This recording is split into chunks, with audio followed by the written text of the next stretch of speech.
Hello, my friend. I'm so happy you could join us for this special episode today with Jay Parker, Beyond Stereotypes, Understanding the Higher Desire Wife.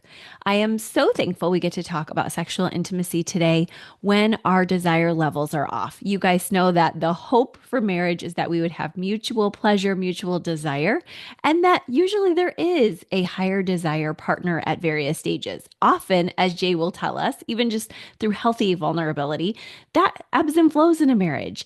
And so, if you today are that higher desire wife or a spouse of a higher desire wife, then I'm just so glad you're here because we have so many great conversations for you to have. And that, I think, my friend, is actually where I'm just going to start us off before we introduce Jay, is we do not need just one conversation about this, but many. And I know how that feels because over the course of your marriage, sometimes it can feel like it's difficult to even have one conversation. And I'm now asking you for many. So don't worry. We're going to not leave you hanging with this. We're going to help you to figure out what you can do to have these conversations so that you're not feeling like, oh my gosh, I'm on my own. I don't know how to even have the one. This is such a needed book. Jay just wrote it this year. It came out. And so we are so grateful to have her to talk with us. Of course, a little about Enneagram too. We know we have to slide that in. In fact, we may even be looking for her type a little bit today in the episodes. I'll be curious about that. But I am so glad you're just here for the bigger conversation at large because we talk Enneagram a lot, but today we get to talk about your intimate life and how to make it better. And I love the name of Jay's blog, hotholyhumorous.com. We have it for you there in the show notes too. And her book, if you just want to grab that while we're talking today, because she has been working on this topic with a research base, which gives you clues about her type already for nearly 15 years and has written 5 books on the topic of sexual intimacy and marriage. She understands as a person of faith, as a Christian, how not to make this an unhealthy purity culture dip into the topic, but just a place to process and say, we want a highly ethical, but also highly attractive marriage. So that's what I want for you guys too, is to be attracted to each other, but also to be able to talk about when we're not, because that happens too, my friends. So let's be real, let's be authentic, but also let's be solution focused and loving as we introduce Jay right here. Thanks for being here. Jay, thank you so much for joining us here on the Enneagram and Marriage podcast. You are just a delight already. I'm so excited to interview you. I'm just so excited to be here. As I told you before that we started recording, my daughter-in-law is particularly excited because she loves Enneagram marriage and she was just really excited I get to be on this. So Oh my gosh, that's just if she delightful. listens, if she listens, shout out to Leanne. So Yes. Hi, Leanne. I'm so excited to get to just interview your mom-in-law. You guys have an amazing relationship, I hear. I love that. And we might even get to figure out your type today, Jay. And do you know your daughter-in-law's type or anybody in the family's oh type? Or not yeah. really? Oh, Yes, she is a 2, oh, the helper. yeah. Yeah. Yeah, wonderful. And my son, her husband is a 5. Oh my gosh, that pairing started my whole glow concept of how we shine together. That's fascinating. Yeah. Yeah. So, and I think everybody else in the family I can figure out. I have another son that is probably a 7. Hmm. I think my husband is also a 5. I'm the one that we can't all figure out. Interesting. Oh my gosh, we'll get some clues through conversation today. Well, do you mind if we check in a little bit about type and see if we can get any farther with Yeah, that before we start? of course. Go right Hmm. ahead. Oh, Sounds good. wonderful. Okay.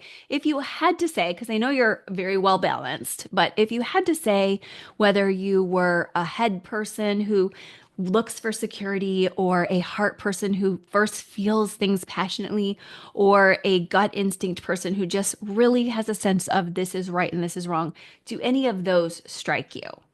See, and this is what I've actually listened to some of your stuff too. And then Mhm. every single one of those, I'm like, I relate to that. And then you say the next one, I'm like, I relate to that. I relate Mm. to all of them. I Yeah. do think I spend more time in my head. Okay. So I will say that. Fascinating. Yes, well, type 6 and type 9 are often the types that people don't always resonate immediately with a type because sixes are unsure. And so that would fit this because they're head Hmm. types. And then nines would have the gifts of all the types. If we got really into the Enneagram deep dive level, we'd see that the inner triangle of the Enneagram has three, six, and nine. So you wouldn't be far off to say, I probably have some six in me and some nine in me. A nine is the peacemaker who's also a justice fighter. And the six, as you may know, has courage but can struggle with fear. Do either of those sound like you? Yeah, well, I'm very much a big justice person. Okay. Wow. Well, your topic today, the higher desire wife, which we can get into now.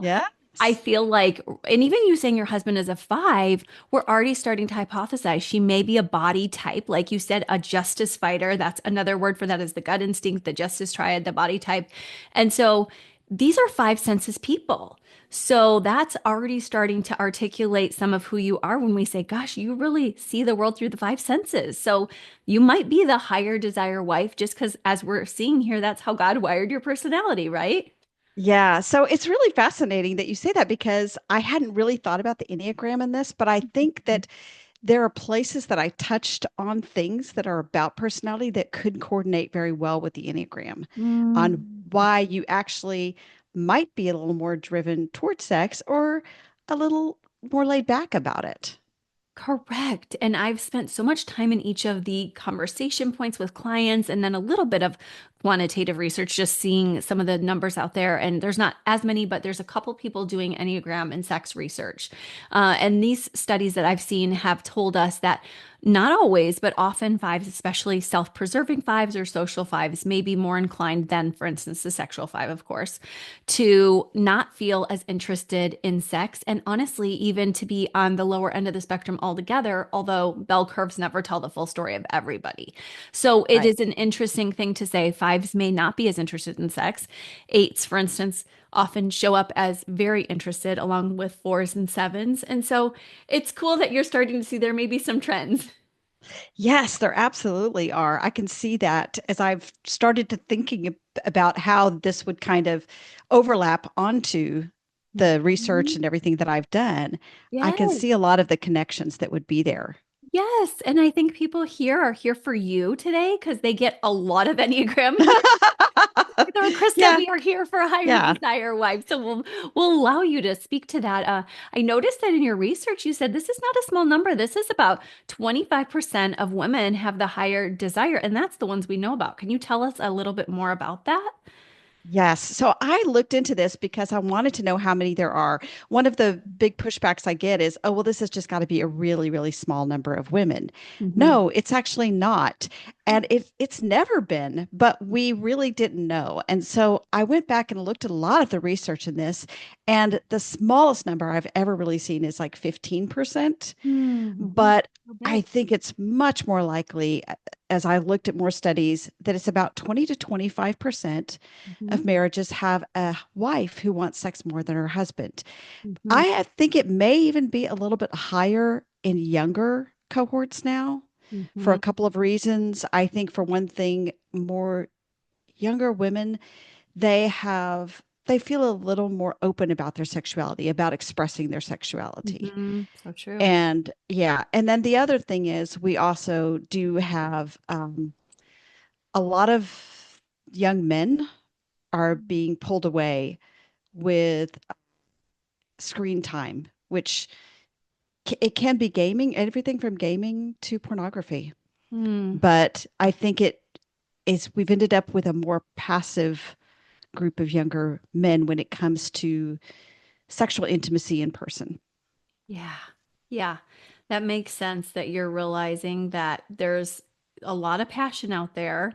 And I have Yeah. noticed the statistics really going up as far as women using pornography more as well. Have you seen that as well? Yes. Yes. And in fact, that can be another side of this is actually there's a healthy sex drive. It's totally normal, totally fine for her to have greater desire than he has. But in some percentage of that, Mm-hmm. it could be an unhealthy level because you've been fueled by other stuff. So it's not just being confident about your personal sexuality, Hmm. but unfortunately, some women have gotten, they've revved up this sex drive to a higher level than it would be Mhm. with pornography, with erotica, and honestly, with some of the, shows and books out there that are not necessarily erotica, but they're very edgy.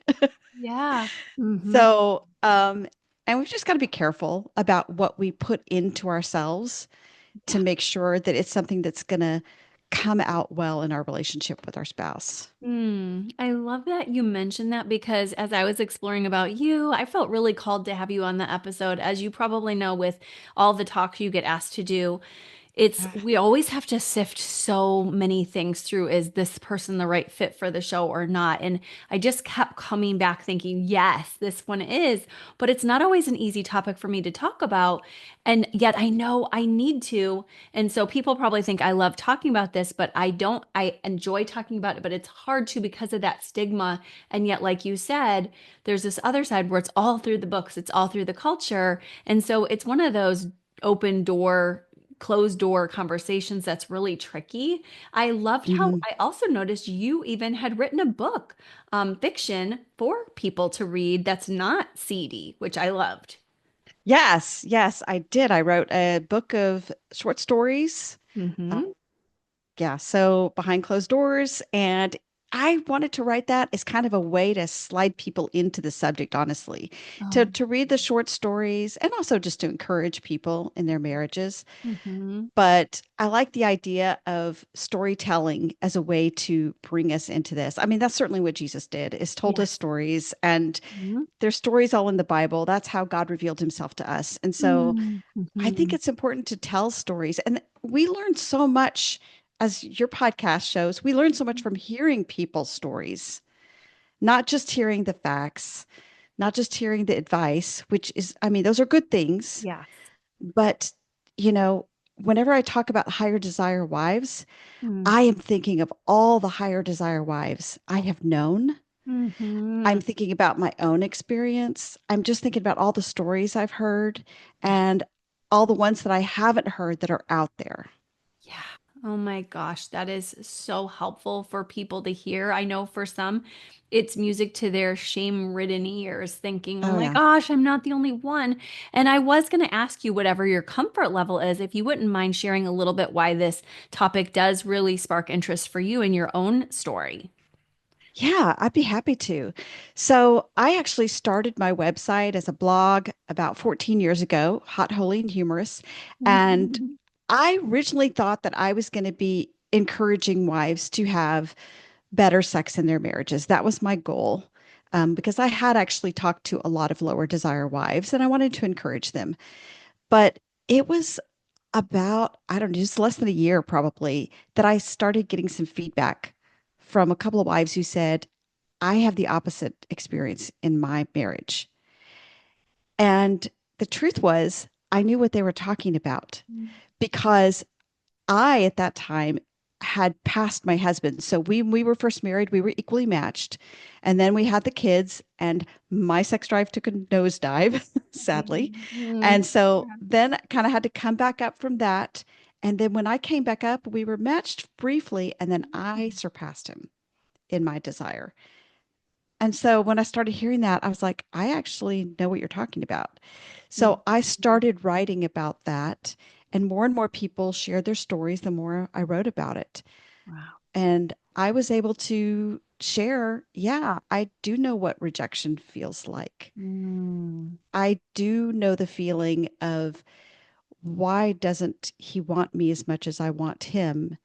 And hearing the erroneous messages that have been out there for so long about how all men want sex. And if they don't, then there's something wrong with you. You're not attractive enough, or there's something wrong with him, you know, as in maybe he's getting it elsewhere or something like that. Yeah, I love how you have been on both sides of it, where you're like, there's Yes. different moments for different seasons. I've been in both Mhm. spots, and the stereotypes are just too much. And especially the stereotypes that Christian women, you alluded to it earlier, but we didn't get to talk about it. Christian women don't have any drive, and it's all for their husbands. And that's just not a biblical paradigm, right?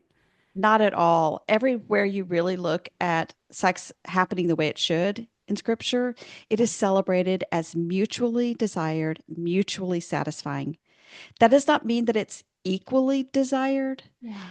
in the Right. sense that, if you have other aspects of your marriage, like conversation, one of you might actually crave and enjoy conversation a little bit more than the other. But what we don't want with conversation is the other person showing up to a discussion feeling like they're trapped, not wanting to be there. Mm. So you want them to desire the discussion as well. And so it's the same with sex, is it doesn't mean that your desire has to be equal. But in this book, I'm trying very hard to help people kind of close that gap and to get to that mutually desired, mutually satisfying sexual intimacy that God talks about. Oh my gosh, that's beautiful. And I love that you want to bring us that comfort level. I notice in your book you give research, you also give ideas for people to have these difficult at times conversations without forcing it on somebody, where you're using the right time frame too, because we're realizing for those listening, you may be so eager to talk to your partner about it or vice versa, and yet there are times and places for intense or serious conversations. So it sounds like Mhm. you give us that as a reminder as well. What are other things you do to help close that desire gap when people feel that passionate difference? Well, I think the first thing we want to do is have compassion for one another. Mm. Typically in marriages, it's not that the person who doesn't have as much sexual desire doesn't desire their partner. It's Yeah. that they don't desire sex as the expression of their desire. Mm. And that doesn't mean they don't enjoy sex. It just means that they are not thinking about it. That's not the thing that they think of, oh, this is how I express that I want and love my partner. Yeah. Meanwhile, on the other side, this sometimes the higher desire wife gets misread as being, well, I've heard of many wives saying their husbands think they're, quote, too much. Mm. And that's not it. It's that they really do love and desire their husbands. And for them, sex is not about the physical activity or the sexual release so much as it is about connection Mm.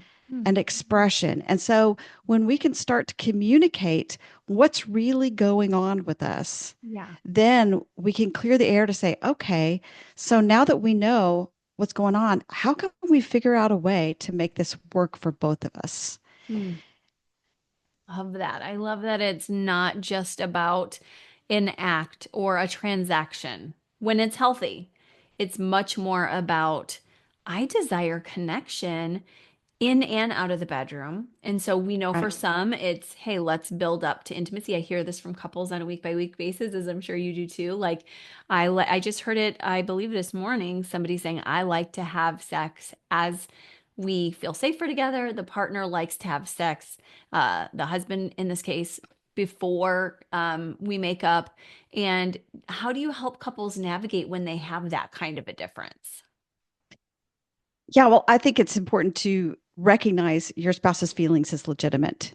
Mm. So if your husband says, you know what, when I'm really stressed, I just am not thinking about sex, you have to accept that that's what he means. He Yeah. doesn't mean when I don't love you, I don't want you, I don't whatever. Yeah. I think you actually accept that that's what's going on. And if you accept that that's what's going on, then you say, okay, well, how can we manage the stress or when can we time our sexual encounters to Mm. be better? That's actually a big one, is to kind of be creative about how to initiate and when to make love. For Not just the instance, conversations, but yeah, actually yeah, having it. some wives have actually just had better luck initiated early in the day, particularly Mhm. because a man's testosterone is highest at the first part of the day. And Mhm. so if you can, if he's a little reluctant later on when he's exhausted, maybe it would be better to try the morning or try a nooner, you know, Right. talk about times that might work for y'all. And I know sometimes it's hard if you have work and parenting and things going on, but oftentimes you can be more creative about when you make love than you think. Thank you. I'm really hearing you say whether it's because you have different temperaments that like to make up in different ways, or whether it's time of day. really allowing for some compromise can be great, of course, as long as both are mutually respected and agree on it. And it Yes. sounds like you're saying to those wives who have the higher desire, you're not alone. Once again, since I used the opposite Gosh. example, you came back, which I appreciated, with this is really a conversation too about when it is the wife with the higher desire, does this mean she's not beloved if he's stressed? And I'm just echoing that it doesn't. But sometimes, if, for instance, I'm sure you see this a lot when they're walking through fertility issues and the wife is a bit more planned and regimented, sometimes a husband can be turned off for this reason. Yep. You talk about many in your book. Can you tell us a few more reasons versus just they don't like you? Right. So some of the ones that surprise me is how much your physical health goes into this, Mm, particularly for men. And there's just so many things that actually impact their testosterone and their capacity to engage. mm, And so poor diet, obesity is an issue. Poor sleep can impact, yeah. which I think we don't think about that, but it really can. Mhm. Obviously, alcohol and drugs can have some impact, but there's also relational issues. And sometimes I'm not talking necessarily about the two of you, although that can be one thing, but it could be that he grew up with some messages about sexuality that were unhealthy. And so either expressing his sex drive is hard for him because it makes him feel like he's bad, or he doesn't know how to tap into his sexuality because of bad messages he's received. Yeah. And so there's a lot of background issues. Um, Mm, and then, of course, there are times where he is putting his sexual energy into other things, such as pornography. mm, That is a big issue for a lot of, especially younger men. When mm, I was growing up, you had to seek out porn. mm. And now kids growing up, they have to block out porn. They're going to Oh see my it gosh, you're right. unless it's blocked out. And so it does impact how they view sexuality. And especially when you get with a real woman, Yeah, she's not going to respond the way you may have seen in porn. But honestly, she's not going to respond the way you've seen in the movies, in sex scenes in the movies. that's a good point. And they work so hard on those. We all got to hear the stories of Blake Lively, Justin Baldoni, for those who really zeroed in, Oh, which yeah. on one Dance Mom weekend, I went onto this rant and I just like read that whole thing. And I was like, she was so particular about how she needed to be covered in different ways. And more power to her for wanting empowerment in that moment. Although Yes. I know there's a lot of drama around it. I just think that you just nailed it when you said this is not a topic that is perfect just the way it looks on screen. It's really stressful, really curated, and often people are very much taken advantage of in the pornography interview in the industry, and we've interviewed on it. Absolutely. So thank you for just reminding anyone who's stuck in pornography use. This is really a big part of desire. Do you have recommendations of where you send people when you do see that? I know we've made a few, but you might as well. Yeah, I have a list, and you know what? I feel like I need to go flip open and find the thing because I'm Oh, yeah. gonna miss something off the top of my Oh, head. take your time. Yes. But I do know that Jay Stringer has some really good Yes. resources with on unwanted sexual behavior. There are Mhm. some local workshops like Bethesda Mm. in Tennessee, Bethesda workshops. There's for women who might be struggling, there's Beggar's Daughter Yes. and Mm. And now I'm trying to think. And also there, the XXX Church has some small groups Yes. that run. Yep. So that's another resource. And I feel like there's another big one I'm leaving off. So if you think of one, I might. Oh, also, I will say I have some friends, the Aldrich Ministries, Aldrich. Mm. Okay. And Brad Aldrich, he is a Pennsylvania licensed marriage and family therapist who does workshops on unwanted sexual behavior too. And he's talked Mm. to and dealt with a lot of men. So Oh, Thank you. Those are great resources. And we have had Jessica Harris on, and Yeah, we've she's great. also had Jay Stringer on a couple times. We recommend his course, Sheila Gregoire. We recommended some of her things. I know that they're teaching together, she and Jay, along with another person, Adam Young, who've had on the pod. Oh, But Jay has the journey course. So I love that you had some new resources for us. We have this one. We're pausing here because it is so big for men and women. And yep. there's, like you said, one more huge piece of the puzzle for just a conversation to start. How can we make it safe to talk to each other when we are having a big issue like that? Because I know that that's so hard, the shame around it, the anger. Have you seen headway when people have some preparation? How do you recommend they talk if they're feeling scared to tell their partner that it's because of this? Yeah, well, I think it's important to realize this is not going to be a conversation. Mm, So oftentimes we approach this and we're like, I've had all of this and I just want to get it all out. And then we're just going to have this great big powwow and figure it all out and we're going to be mm. good. Yeah, that's That's true. not going to happen. I'm sorry to tell you, but this is going to be a process. Yeah. And everyone I know, though, who's entered the process and come out the other side is really glad they did it. Mhm. So you're going to need to start out with, okay, I just want to get the conversation rolling. And you need to think about when to do that. You probably don't want to do that right before or right after sex because that's where the tension has been.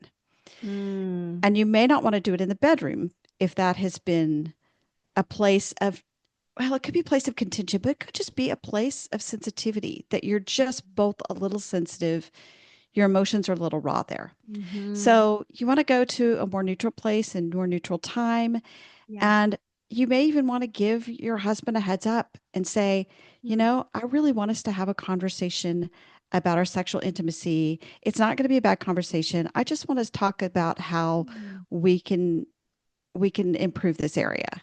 And mm. then that way maybe let him process a little bit and get used to the idea so he's not feeling blindsided when you bring it up.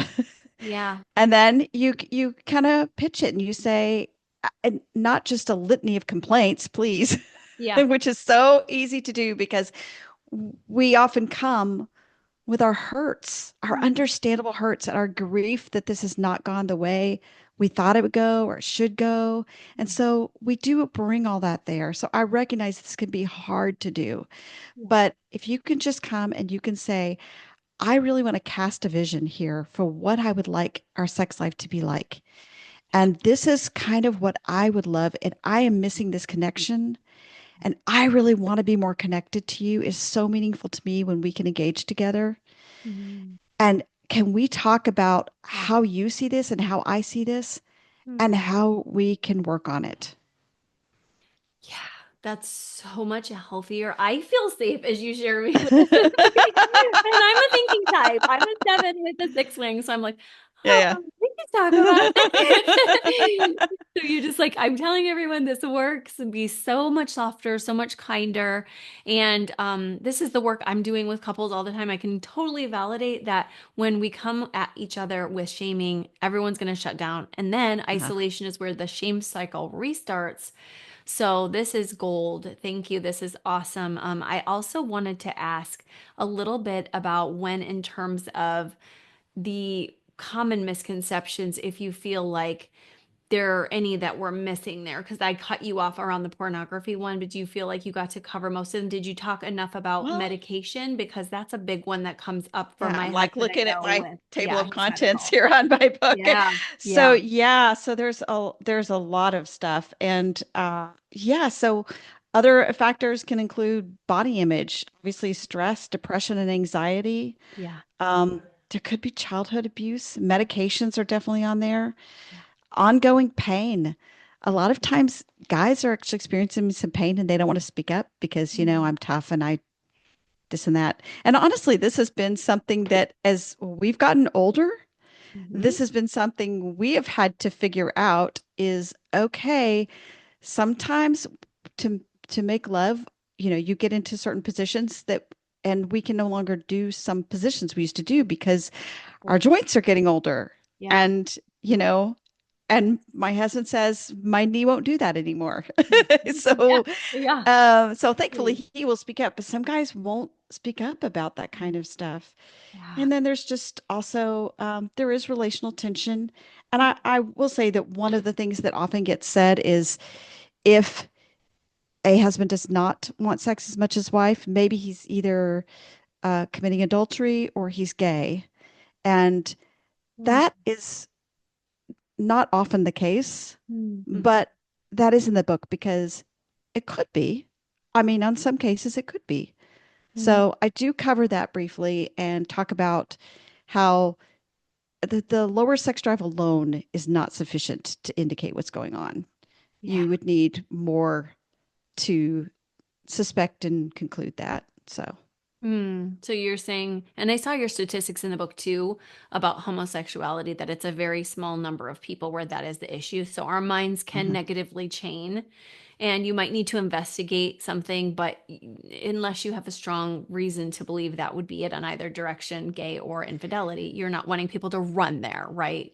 Yeah, well, what I hate the thought of is that there's a guy who just has less sexual interest, and the response to him from a lot of fellow men, honestly, is what you don't want sex? Well, you must be gay or cheating. Hmm. And if he's not, Yeah. and now he's feeling attacked, and so he can't really speak up, or he doesn't feel like he can speak up because now his manhood is at risk. Right. That's huge. And I don't want guys being so sensitive that they can't allow a deep breath and to process and to hear when your wife or, you just heard Jay say this too, that sometimes it is just a seasonal thing or, hey, we need ongoing sustainability conversations. Like that is all part of it. It's not about you being weak or emasculated, but like you said, we don't want to give that impression either if we're rushing in, if we're the ones doing the criticizing as women and saying, you're not man enough, or these statements that can fall out of somebody's mouth are important to watch out for, to apologize for. Is that what you would say too? Yes, absolutely. And I would say also that I mentioned the manhood piece just because I think that a lot of men have tied their masculinity to this heterosexual desire. Yeah. And so when they don't feel that, Hmm. they can feel like, well, there is something wrong with me. And so when I go through all these reasons why he may have less drive, I also encourage wives to not view this as there's something wrong with him. I mean, but it's more saying, look at all the complexity involved here of all the things that can actually impact sexual desire. And when you go through this list, if you see things that you think this might be what's going on with my husband, Hmm. then that can fuel you to have that conversation and say, hey, is this true for you? I'm trying to figure this out. Is this true for you? Hmm. And like we talked about before, and you said you don't want to come in with criticism and shaming. What Yeah. you want to come in with is curiosity Hmm. and compassion. That's good. And that's not always natural because our natural may No. be, especially, there's so many types that could do this. But for those listening who know their Enneagram type solidly, a 2, 5, 8, who are part of the rejection triad, I'll reject you first before you reject me. That could get fuzzy there when it's like, no, there's Mhm. no need to criticize because this is just a curious conversation. So that's a great reminder you gave everyone.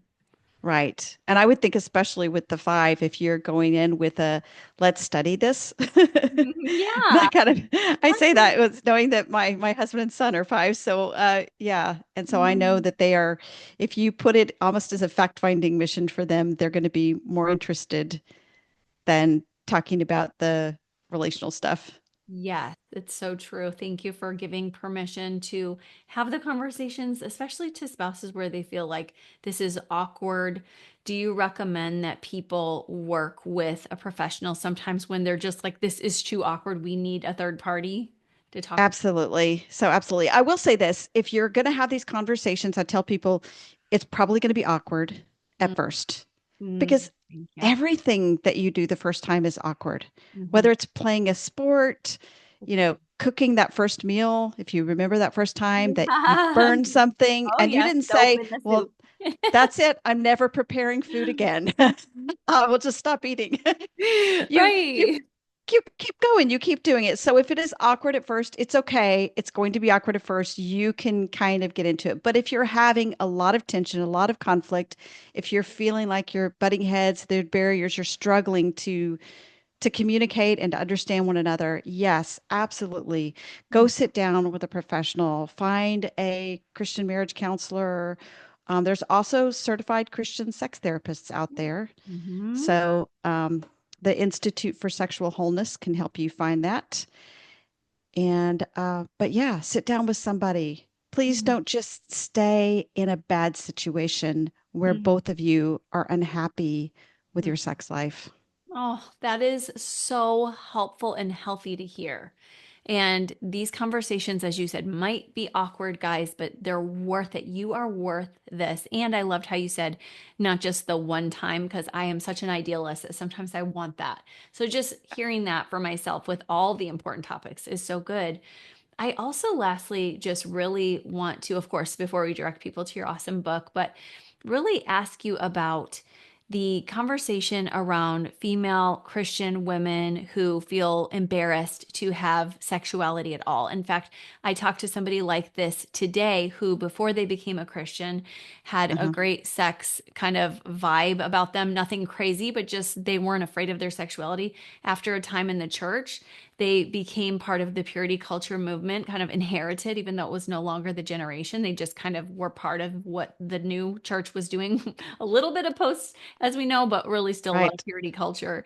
And so that really caused a lot of shadows in their marriage that I won't go into. But I'm asking for a friend, but really everybody here, what do we do when we've been given that trope of a Christian chaste woman doesn't have sexuality?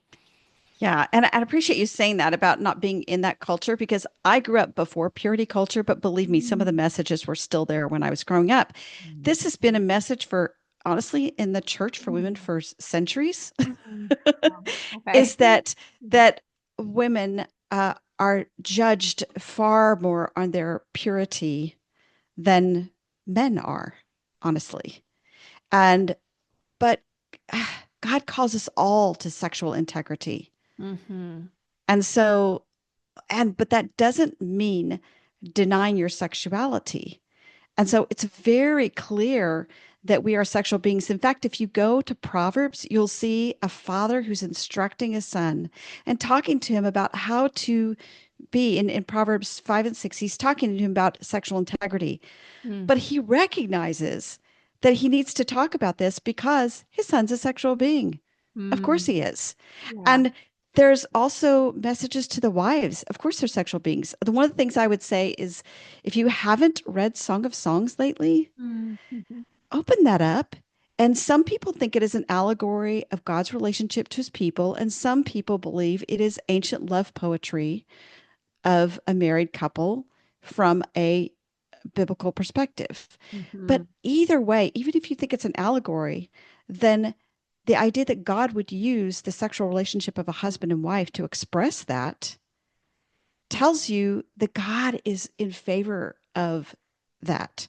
And Mm-hmm. also, I would say sometimes we get caught up in our old baggage. And this was my story. I didn't tell you this part of my story, but the reason I really felt like God called me into this ministry at all is because I had a personal testimony in how God had worked in my sex life.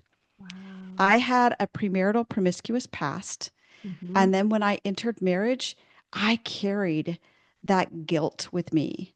Now, God had forgiven me. I had pleaded with him multiple times, and I think he had forgiven me, but I couldn't seem to let go of the judgment I thought he held for me. Mm. Mm. Wow. And so I had to say, you know what? I don't see any evidence in scripture that once that I'm doing things the way God wants me to do them, that he's holding my past over me. He's not. Mm. Yeah, you do And see evidence to the opposite. absolutely, there's all this evidence. So I think we can come in and we can maybe think that whatever, the erroneous purity standards that the church has put on that God has not put on. I mean, even when he comes across women who had been deep in sexual sin, he says things like, go and sin no more. He doesn't say, go and carry this guilt for the rest of your life. He Right. doesn't say, don't have sex ever again. Mm-mm. What Yeah. he says is, you need to go have it in the context that you're supposed to have it in and pursue it the way I want you to pursue it, the way that Mhm. I designed it. And Wow. I think we just need to remind ourselves of all those messages and lean into them. And if you forget, go back to the scriptures and remind yourself who God is and what he wants for us. Mm, wow. That's beautiful. Thank you. And just thank you for reminding us that he's able to also offer go and sin no more, because that's empowerment right there. That Yes. doesn't say, oh, I'm sorry you stumbled, you're stuck forever. And that's sometimes what we can think about ourselves. I'm just going to negatively chain. I'm just going to have it happen again. And he's like, no, I've got you. And you don't have to live that life of sadness and longing. You can find wholeness again. Doesn't mean you'll find perfection this side of heaven, but you Yeah. can certainly walk a much cleaner life. Yeah. And I hate the damaged goods message. It's Yeah. just not true. There's nothing Mm, in God's word that says you are damaged goods. It says you are a daughter. mm, You are an adopted daughter, daughter of the king. mm. Thank you. There's somebody that needed to hear that today. I know that was a message I desperately needed to hear in high school. And some of our listeners are really needing that. I think all of our listeners needed today. And really would love to hear about how to get in touch with you more and what's inside the pages of your book, this one and the others, if you don't mind sharing a little bit more. Yeah, I'm happy to. So you can pretty much find anything you'd want about me at hotholyhumorous.com. Um, Um, and as far as social media, I'm currently most active on Facebook, but I'm really, really trying to get into Instagram. Uh, so picture stuff is kind of, image stuff is a little less natural to me than the words, but I'm trying to get there. I'm really trying to get there. So, but also that my book, I'm actually going to hold it up for any YouTube yes, I people. love her The book. Higher Desire Wife. Such a So it's cute got cover. it's orange book with a couple of matches on, one with a bigger fire than the other. But it's The Higher Desire Wife. And I always have to look at the subtitle because I don't remember it. Understanding and Help for Christian Women Navigating Mismatched Sex Drives. Oh, yes, you did a Yeah, great yeah. job. Yes. So, Oh, and then I have other books. I have Intimacy Revealed is a devotional book for women that goes through scriptures that kind of helps them to embrace themselves as sexual beings and try to figure out how to pursue better sex in their marriage. mm, Pillow Talk is a conversation guide, not just conversation starters, but if you're struggling to have that conversation, mm, this is something that there's topics and you go through and you ask questions of each other, and it actually helps you open up really deep, effective conversations about mm. sex in your marriage. And then the other one is Hot, Holy, and Humorous, which is currently undergoing a renovation itself. So the second edition will be out soon. There are a few things in there that I kind of wish I'd said differently, and so now I get to say them differently. Ah, And so that so will be coming out very soon. So those are my books, and I think that's where to find me. oh my goodness, this is such a blessing. And I love that they're helping to keep things just exactly where they need to be for today. There's always research Yes. going on. We're always learning, as I can see with you too. I do think you're in that six space a lot, even if that's not your exact type.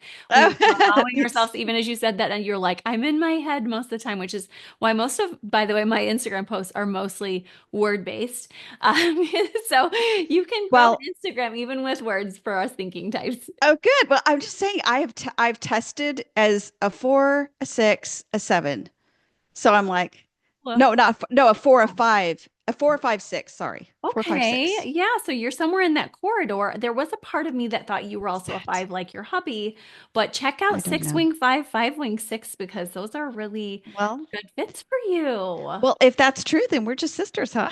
I know. Yes. We're so right there in that thinking type. I'm always in within those three types. So, Yeah.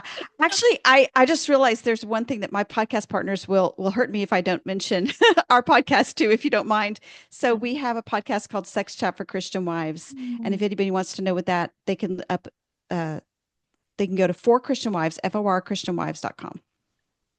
So awesome. Oh, I'm so glad thank we got you. to talk a little longer for you to remember that. I know we all Thank had a you. blast just learning together today. Thank you so much for your time, Jay. You're awesome. Ah, appreciate so much what you do. Keep doing it. It's great. Thank you. Thank you so much for journeying together with Jay and I. I love that we got to talk about her personality type, her family, also her research base. You'll probably want to let me know what you think her type is, but way more importantly to you is how you're going to use the information you learned in this episode. I know it will be life changing for some if you choose to hold on to something that was relevant and helpful. So try to think of one thing you're going to do from today's episode, even if it's just one conversation, grabbing the book, hopefully, going to her websites, which are in the show notes, just allowing yourself to think, what's the one thing I'm going to do? Picture yourself doing it or do it right now. I'm so glad you did. I am so proud of you for being here and doing your work with me. This is a beautiful life you're building. You should be very proud of that. I'll talk to you soon. Bye bye.